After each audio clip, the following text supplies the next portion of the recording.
Yang pertama, kita harus tahu dulu apa itu pendapatan nasional. Pendapatan nasional adalah jumlah seluruh pendapatan yang diterima oleh masyarakat dalam suatu negara selama 1 tahun. Dengan pendapatan nasional, negara dapat mengetahui seberapa efisien sumber daya yang ada dalam perekonomian yang digunakan untuk mengetahui seberapa besar produksi barang dan jasa. Kedua, yaitu konsep atau istilah yang berkaitan dengan pendapatan nasional. Yang pertama, produk domestik bruto atau PDB merupakan nilai barang dan jasa yang diproduksi di dalam negara yang bersangkutan untuk kurun waktu tertentu, di mana di dalamnya termasuk output barang dan jasa dalam suatu perekonomian yang diproduksi oleh perusahaan milik warga negara yang bersangkutan maupun milik warga negara asing yang berdomisili di negara yang bersangkutan. Selanjutnya ada produk nasional bruto atau PNB, merupakan nilai barang dan jasa yang dihasilkan penduduk suatu negara selama 1 tahun, di mana yang dihitung kategori PNB adalah produksi barang dan jasa atau output yang dihasilkan oleh faktor-faktor produksi atau input yang dimiliki oleh warga negara yang bersangkutan, baik yang secara geografis berdomisili di dalam negeri maupun yang secara geografis berada di negara lain atau luar negeri. Selanjutnya, produk nasional neto. Investasi dalam sektor perusahaan mempunyai peran yang sangat penting. Dengan adanya investasi dapat mengganti barang modal yang sudah asing atau usang dan menambah stok barang modal yang sudah ada. Selanjutnya, pendapatan nasional atau national income. Dalam perhitungan output nasional dengan metode pendapatan, dijelaskan bahwa pendapatan nasional adalah balas jasa atas seluruh faktor produksi yang digunakan. Selanjutnya, pendapatan personal atau personal income. Pendapatan nasional adalah bagian pendapatan nasional yang merupakan hak individu-individu dalam perekonomian sebagai balas jasa keikutsertaan mereka dalam proses produksi.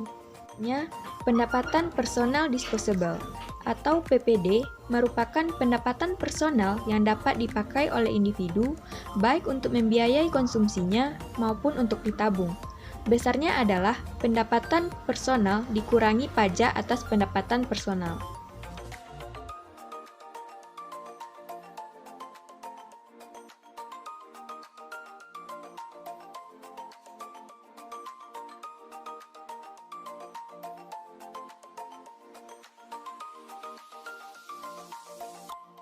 Nah, selanjutnya kita masuk pada cara perhitungan pendapatan nasional. Cara perhitungan pendapatan nasional terbagi menjadi 3. Yang pertama, yaitu dengan cara pengeluaran, di mana komponen pengeluaran agregat dalam perekonomian diantaranya adalah yang pertama ada konsumsi rumah tangga, merupakan nilai pembelanjaan yang dilakukan oleh rumah tangga untuk membeli berbagai jenis kebutuhannya dalam 1 tahun tertentu, maka dinamakan dengan konsumsi rumah tangga. Selanjutnya, pengeluaran pemerintah, di mana investasi pemerintah meliputi pengeluaran untuk membangun prasarana seperti jalan, sekolah, rumah sakit, dan irigasi. Memberikan beasiswa, bantuan untuk korban banjir, dan subsidi-subsidi pemerintah tidak digolongkan sebagai pengeluaran pemerintah ke atas produk nasional, karena itu bukanlah untuk membeli barang dan jasa. Selanjutnya ada pembentukan modal tetap sektor swasta.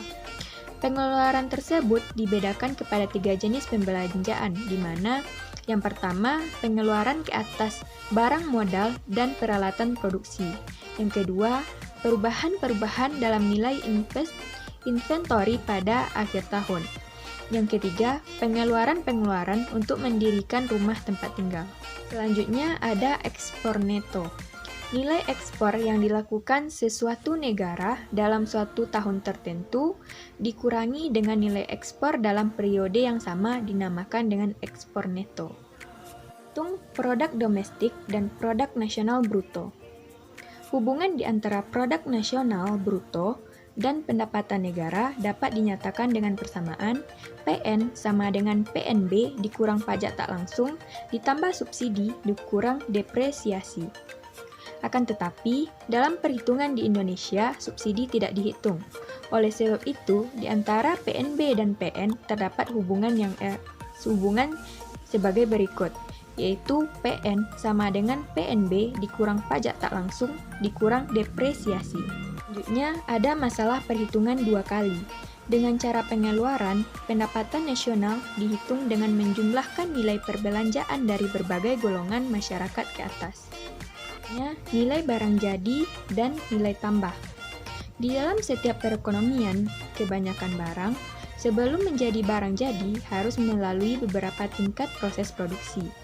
Untuk menghindari terjadinya hal seperti ini, yang harus dijumlahkan di dalam menghitung pendapatan nasional adalah yang pertama, nilai barang-barang jadi saja, atau yang kedua, nilai-nilai tambahan yang diciptakan dalam setiap tingkat proses produksi. Selanjutnya, cara perhitungan dua yaitu dengan cara produk neto. Cara menghitung dengan menjumlahkan nilai tambah yang diwujudkan oleh perusahaan-perusahaan berbagai lapangan usaha dalam perekonomian. Penggunaan cara ini dalam menghitung pendapatan nasional mempunyai dua tujuan penting. Yang pertama, untuk mengetahui besarnya sumbangan berbagai sektor ekonomi dalam mewujudkan pendapatan nasional.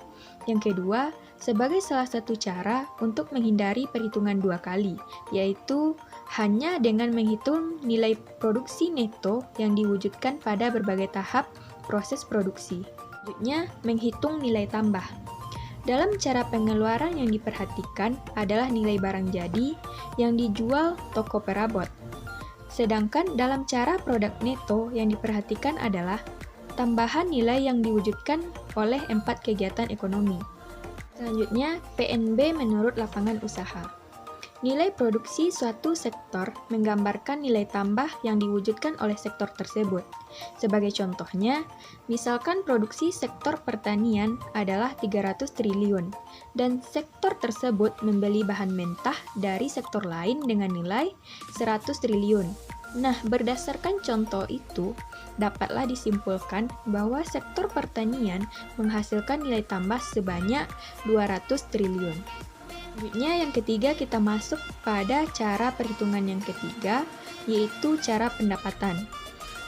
Faktor-faktor produksi dibedakan menjadi golongan, yaitu tanah, tenaga kerja, modal, dan keahlian kewirausahaan. Penggolongan pendapatan faktor produksi. Yang pertama, pendapatan para pekerja, yaitu gaji dan upah. Yang kedua, pendapatan dari usaha perseorangan. Yang ketiga, pendapatan dari sewa. Yang keempat, bunga neto, yaitu seluruh nilai pembayaran bunga yang dilakukan dikurangi bunga ke atas pinjaman konsumsi dan bunga ke atas pinjaman pemerintah, dan keuntungan perusahaan. Selanjutnya, kita mengkaji tentang pendapatan pribadi dan pendapatan disposable. Yang pertama yaitu pendapatan pribadi, merupakan semua jenis pendapatan, termasuk di dalamnya pendapatan yang diperoleh tanpa memberikan sesuatu kegiatan apapun yang diterima oleh penduduk suatu negara. Yang selanjutnya yaitu pendapatan disposable, yaitu apabila pendapatan pribadi dikurangi oleh pajak yang harus dibayarkan oleh para penerima pendapatan, maka nilai yang tersisa dinamakan dengan pendapatan disposable. Selanjutnya yang tidak termasuk ke dalam pendapatan pribadi. Pendapatan yang tergolong dalam pendapatan nasional tetapi tidak termasuk sebagai pendapatan pribadi. Yang pertama yaitu keuntungan perusahaan yang tidak dibagikan. Yang kedua, pajak yang dikenakan pemerintah ke atas keuntungan pemerintah. Yang ketiga, kontribusi yang dilakukan oleh perusahaan dan para pekerja kepada dana pensiun.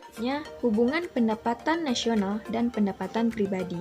Apabila pendapatan nasional tersebut dikurangi keuntungan perusahaan tak terbagi, pajak keuntungan perusahaan, dan kontribusi kepada pensiun jika ada, lalu ditambah dengan pembayaran pindahan, buku pinjaman konsumen, dan bunga pinjaman pemerintah, maka menjadi pendapatan pribadi.